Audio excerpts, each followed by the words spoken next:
காலையில எழுப்பிட்டு என்ன பண்ணலாம்னு யோசிக்காம நைட்டு என்ன சமையல் பண்ணலாம்னு பிளான் பண்ணி கடலை குழம்புக்காக கடலையும் புட்டு வைக்கிறதுக்காக புழுங்கல் அரிசியும் ஊற வச்சுட்டு படுத்திருந்தேன்.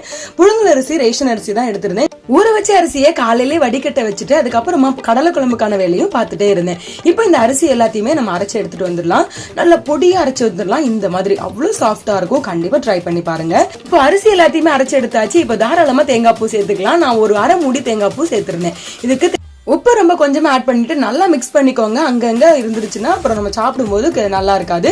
உப்பு நல்லா மிக்ஸ் பண்ணி விட்டுட்டு இப்ப பாதி மாவை நான் இன்னைக்கு குழம்பு ஊத்தி சாப்பிடுற மாதிரியும் பாதி மாவுல சீனி போட்டு புட்டு மாதிரி பிடிச்சி வச்சுக்கிட்டேன். இப்போ இட்லி பாத்திரத்துல நல்லா ஸ்டீம் வந்துருச்சு. இப்போ எல்லாத்தையுமே நம்ம ரெடி பண்ணி வச்சது உள்ள வச்சு நல்லா ஒரு 25 நிமிஷத்துக்கு நல்லா குக் பண்ண விட்டுருங்க. சூப்பரா சாஃப்டான புட்டு ரெடி ஆயிரும். இதோட அவுட்புட் பாத்தீங்கன்னா நீங்களே ஷாக் ஆயிருவீங்க.